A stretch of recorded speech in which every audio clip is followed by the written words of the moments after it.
Hey everybody, it's Caesar here with the Local Service Podcast, and today we're going to be talking about the 15-point bullet point checklist for Google Ads. So this is something that I do quite a bit whenever a new client comes aboard or when I do a Google Ads consultation.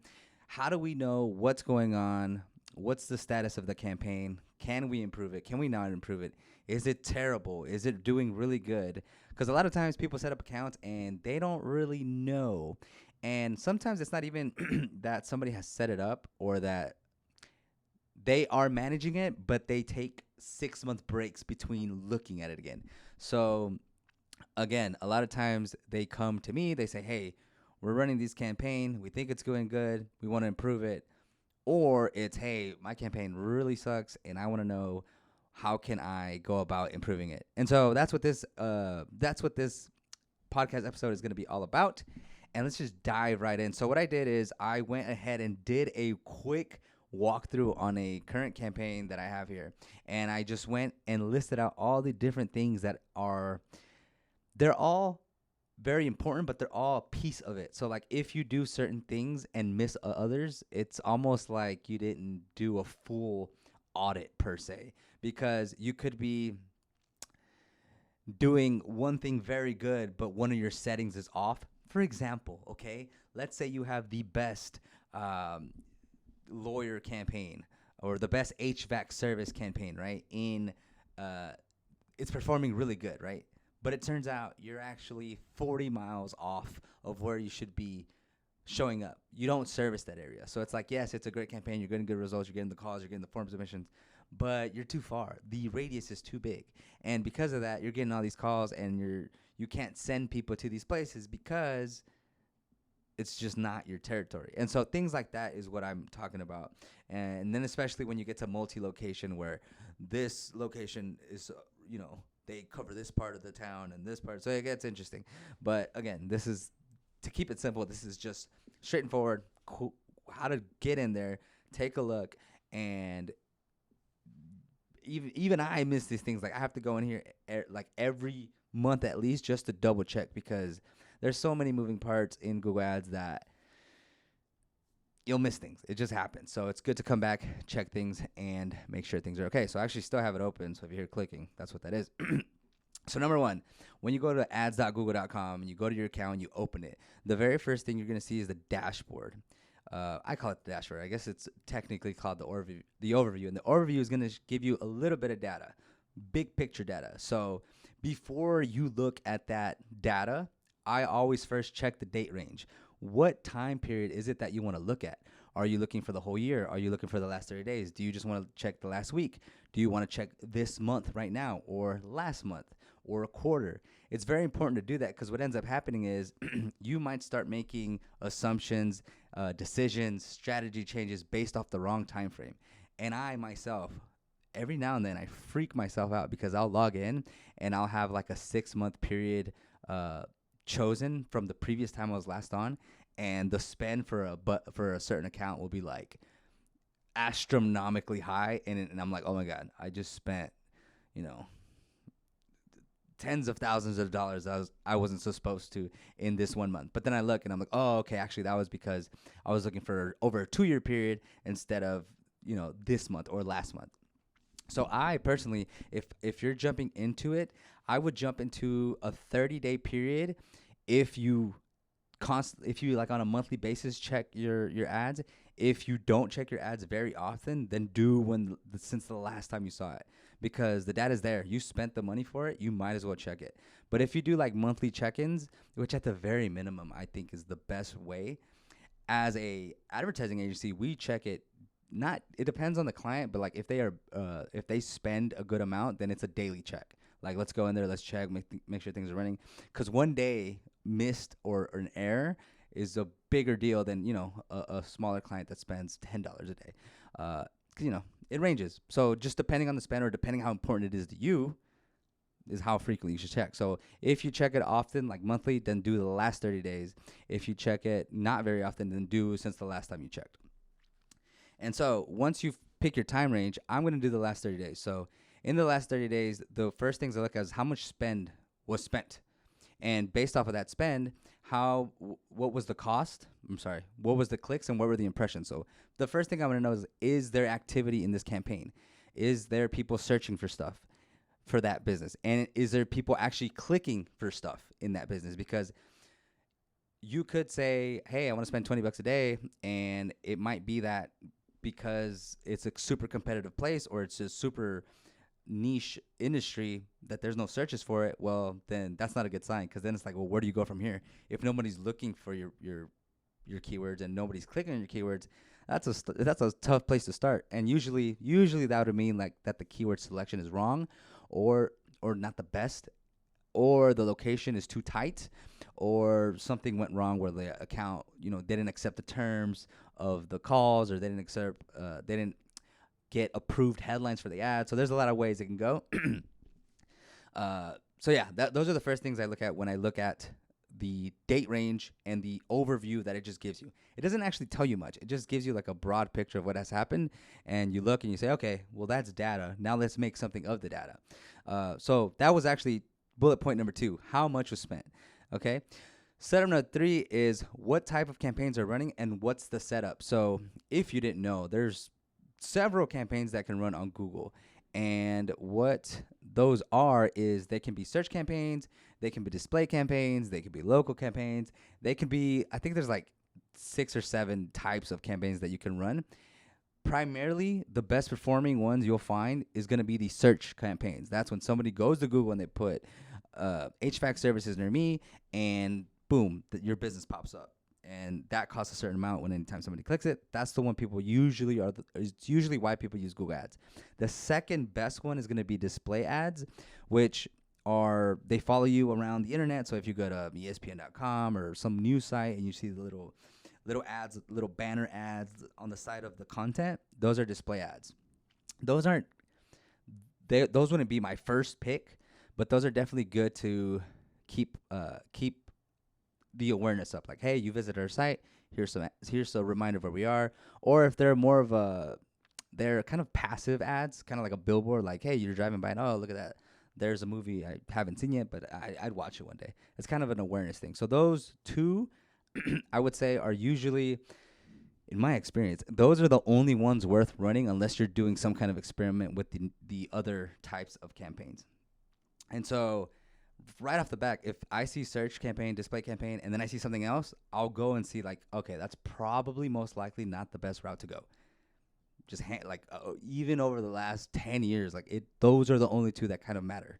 The rest are experiments that usually don't work. So those are the things I'll look at. I would stick to search campaign first, because if you don't know how to run search, then most likely you don't run display. And I would rather focus on one thing good than 2 things, right? So search campaign is the first thing I'm going to look at, because usually that's where most of the budget goes to. And we want to focus on things that make the most impact. So where are customers coming from? Again, display is just an awareness thing. You could turn it off, and it's not going to make a difference, as big as a difference as a search campaign, because search campaign is where the new customers come from, if that's your focus, which it should be, because what else is there to do? So so that would be what types of campaigns are running, and then what's the setup. So, and you can tell a lot about this. So like, are there 8 different campaigns, and are they all named the same? So would it be like a Houston General 2022, Houston Broad 2022, Houston campaign? Like, is it, you can tell like just by looking at it. Or if they're not named, usually that means, okay, somebody just built it and ran away, because there's no organization to it. And again, like usually I can tell like, oh, there's no naming conventions, there's no organization to the account. That's usually a sign like, oh, nobody checks this. Like somebody set it up and is gone. That person is not that active with it. And then if there's too many campaigns, it's usually not a good sign. Usually you want to keep your campaigns tight, and you want to set it up in a way where it's easy to understand. You can see, oh, okay, this is campaign number 1. It covers these services. This is campaign number 2. It covers these services, maybe in a different language, maybe for a different budget, maybe one or phrase, one or exact.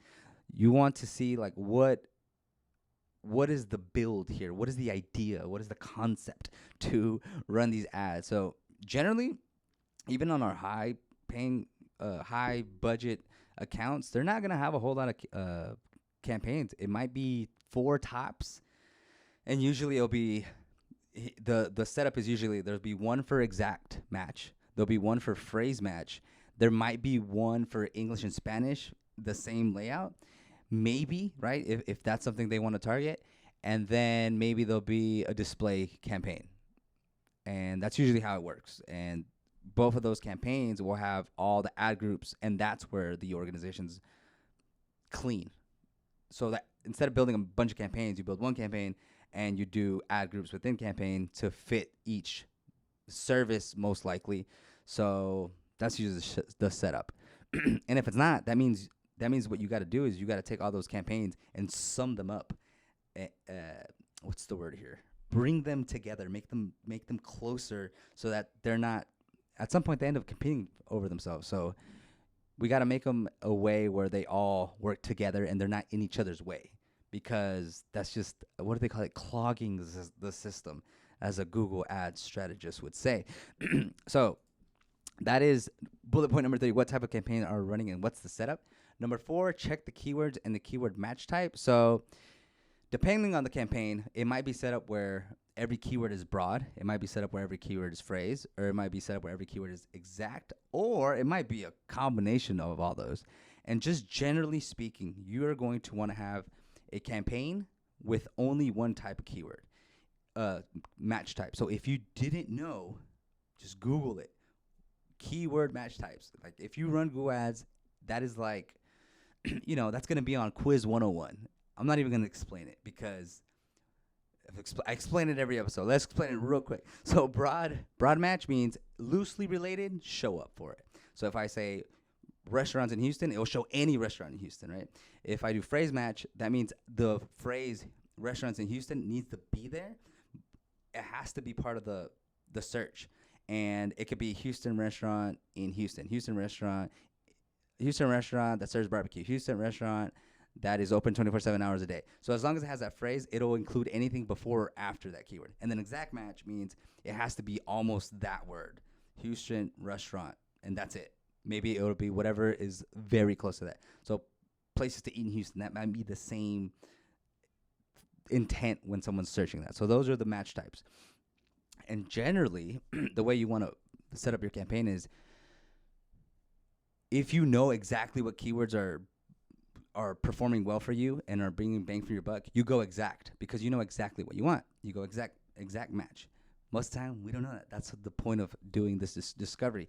So you either do broad match or you do phrase match, but you have to monitor them literally on a daily basis, because phrase match and broad match kind of give you stuff you don't think of. So you might say HVAC services in Houston, and that's like in your head, that's okay, that's what I want to come up for. But it might be that it keeps bringing, air filter for my air conditioner. It might bring that kind of keyword, and that's somebody trying to buy something for their air conditioning. So phrase match is good, broad match is good, and this is actually weird to say, because broad match used to just go haywire, but now it's supposed to be better. I still rather go phrase match and exact match, but broad match is supposed to be better because it makes it easier, right? It makes it easier for somebody to just put in keywords and hope that the keywords that come in are filtered through Google and they are the correct ones. Long shot, if you ask me. Why would, how would it know? How would it know? And so best practices is set up a phrase match campaign that is more about discovery. So let's see what comes in if we use HVAC services near me. And we'll check the search terms and make sure that the ones that are coming in are the ones we want, the keywords that we want, the clicks that we want, and we can put negative keywords for the ones that we don't want. So we can kind of we are the filter of what we're letting in, what we're not letting in. And then once you know the good keywords, make an exact match, because those are going to be the best. If somebody looks up HVAC services near me, you want that one. You'll pay $8 for it, because that's exactly what you want to come up for, because that person is looking for services for HVACs, and that's what you offer. So there you go. Okay. So again, the key here is to go phrase match for discovery. Keep a good look on that one. And then once you know, make it exact, and do that for every service. And that's the game plan for the match type. So bullet point number 5, check ad strategy. And I don't mean strategy like how are we gonna get more customers? I mean what is the bid strategy? So for instance, most are gonna have maximize clicks, maximize conversions, or like maximize impressions. It's most likely, or it's not gonna have one. And really, it's only gonna be maximize clicks and maximize conversions. So maximize clicks strategy or bid. I can't remember what it's that. Bid strategy means we are gonna get you, Google's gonna get you the most clicks possible. We're gonna spend the money. We just want clicks, as many clicks as possible. Option 1. Option 2 is maximize conversions, meaning we are gonna get you the most calls and the most form submissions, meaning we're trying to get you the most customers, and that's what that means. Option 2. Only problem is you can't do problem 2 without doing a whole lot of other things, which is the conversions part. So you can't track conversions if you're not tracking your calls, if you're not tracking your form submission, if you're not tracking, if you don't have Google Analytics on it. So 9 out of 10 times, the maximized conversions is not the best route, in my opinion, not because it's not the best one available, but because the steps to have it all set up isn't done yet.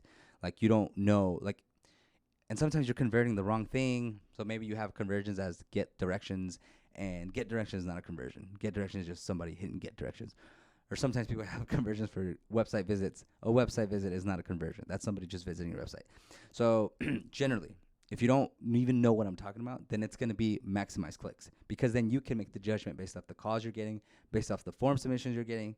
Like, hey, yeah, we weren't getting these before. There's definitely a difference now that we're spending $50 a day. Versus if you just look at the data, it's not always going to be the truth, right?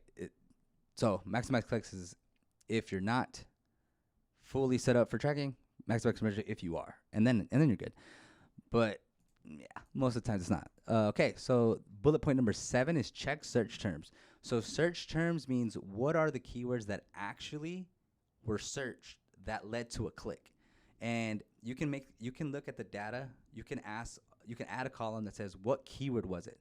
So if we go back to the HVAC services near me example, and we're doing phrase, it's gonna say HVAC services jobs near me, right? That's the search term. And the keyword that brought it was HVAC services near me. So that means, hey, we should make this a negative keyword because we don't want people who are looking for a job. We want people who want services. And that'll be the negative side. And then the positive side, it could say HVAC services near me open Saturdays. And let's say you are open Saturday. Okay, cool. Well, let's add that as a keyword because we do want to show up for that term. So search terms is, so if you had 100 clicks, that means there's going to be 100 search terms that you could look at. One of the search terms might show up 20 times, and some might show less, usually what happens. So that is why I say that's probably the most, where you spend the most time, especially in the beginning. Because once you figure out what should be coming in, you're good, okay? So the best thing that can happen is you check your account once a month or whatever, weekly, whatever the cadence is, and you say, wow, every click that we're getting is exactly what we would want to come up for. Then you're good. Like, you're in a good place. If you're looking the search terms and it's like, we have a bunch of competitors coming up, we have a bunch of keywords that aren't even relevant to our business. If you're getting a bunch of those keywords, that's bad. That means there's work to be done. And so, again, that is another, search terms is one place where you can easily find is if the campaign is effective or not. Because if you're a if you're a dentist and you're getting a bunch of clicks for non-dental stuff, it's like, okay, what's going on here? And I've seen that plenty of times. Okay, so bullet point number 8, check locations. So usually when you're a local service, you're going to use, let's say Houston, right? You're going to put Houston in. And Houston's actually pretty big, but a lot of times it's better to use a radius than it is to use a city because you expand outside of that city. So for instance, Houston has like Woodland, Cypress, Katy, I don't know, maybe you're crazy and you go to like Rosenberg and like all these places, Splendora, like because they're really far. Maybe you're willing to drive that far because you do those kinds of services. Let's say, for example. So usually it's either the amount of places you're targeting are too big or they're too small. And so you got to kind of keep working on finding that sweet spot. And rule of thumb is if you're not getting enough clicks, impressions, so you're not able to get any kind of activity, you want to make it bigger. If you're getting the radius bigger, if you're getting way too much, then you want to make it smaller. And so it's just about like finding what that sweet spot is, so that you're getting enough clicks, you're getting enough calls, you're getting enough impressions for your budget, and it can handle it.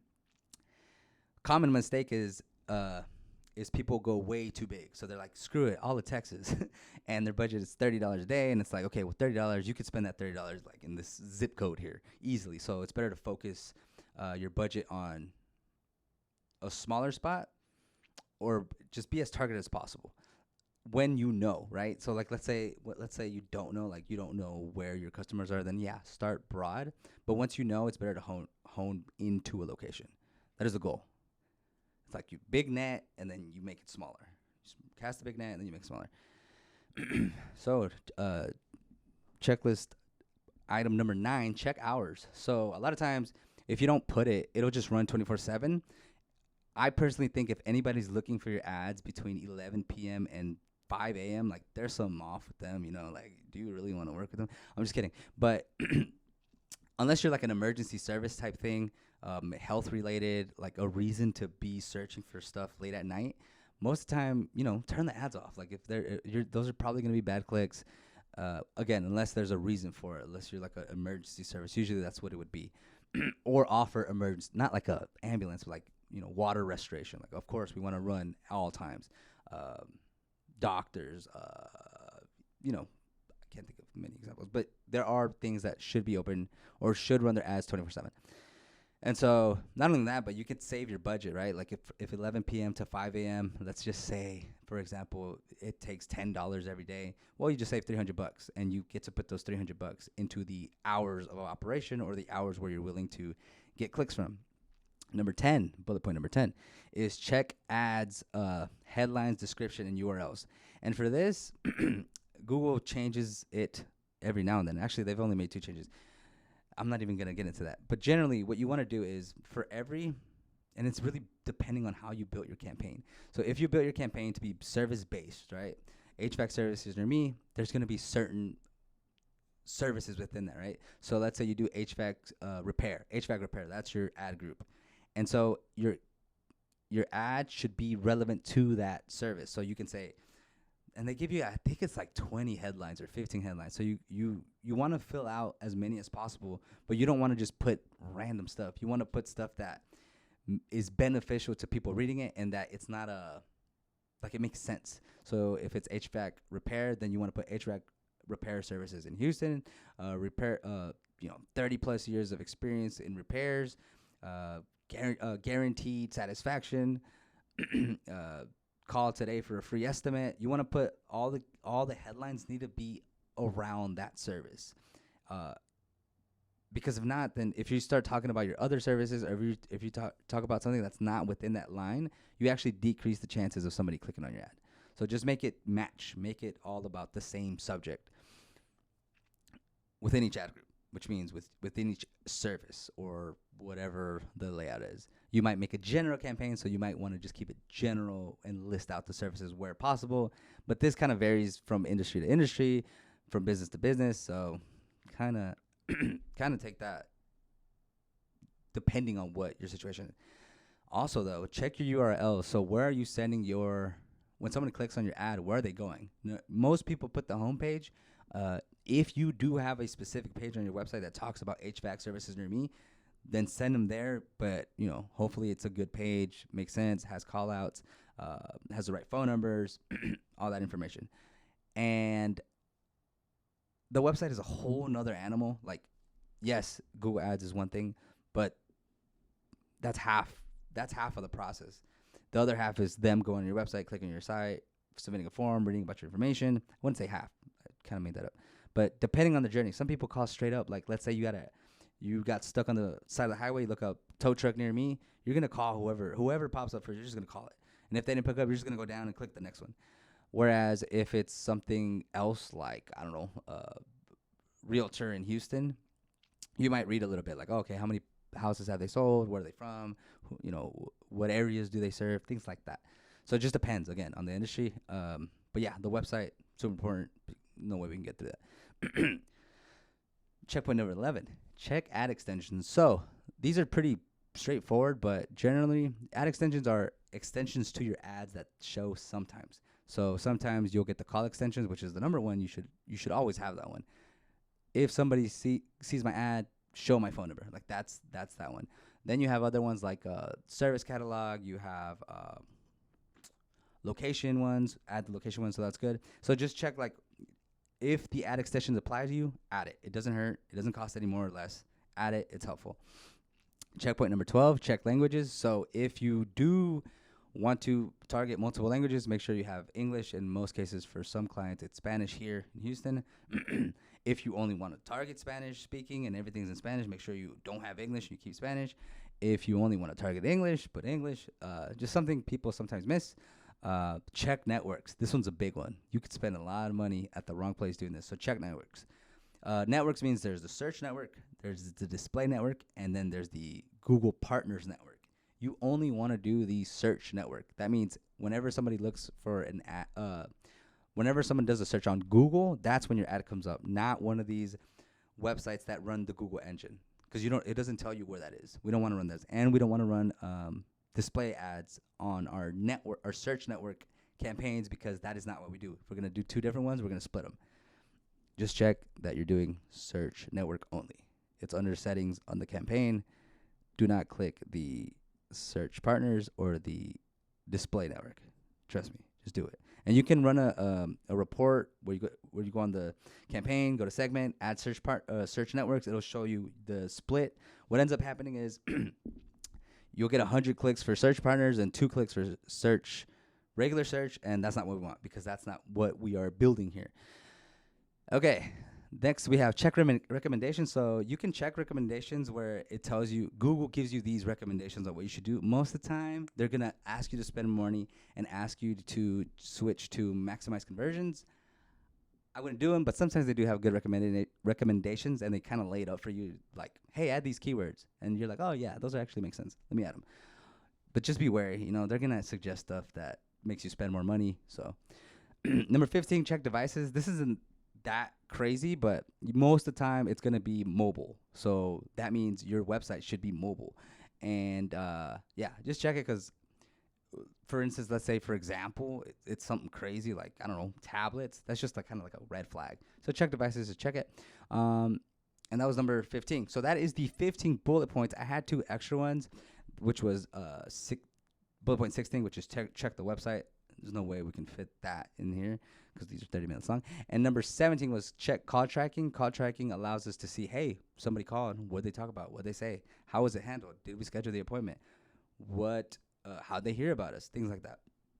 So all those things are really helpful. But as far as the 15 bullet point Google Ads checklist, that would be it. So as you can see, it is a bullet point checklist, but each one of these are basically like their own book of deep diving. But again, whether it's once a week, for us daily, twice a week, once a month, whatever the cadence is that fits your schedule, I would check this stuff.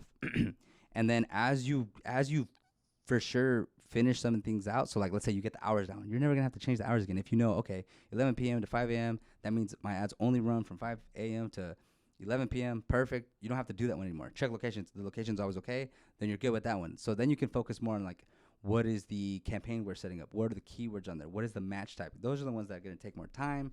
The search term is going to take more time. The conversion setup is going to take more time. But as you knock some of these out, it ends up becoming like, okay, let me go in there, check the search terms, and see what ideas we can come up with. See what areas we can run, or services we can run. What new locations can we add? What can we? That's when you get in a place where like, okay, this is set up, it's running. We don't have to worry about it that much. We just got to make sure it doesn't go haywire, and we are good to go. So that is the 15 bullet point Google Ads checklist on the Local Suburbs Podcast, episode 6, I think. So yeah, thanks for tuning in. If you have any questions, shoot an email to Caesar@symphonyadvertising.com.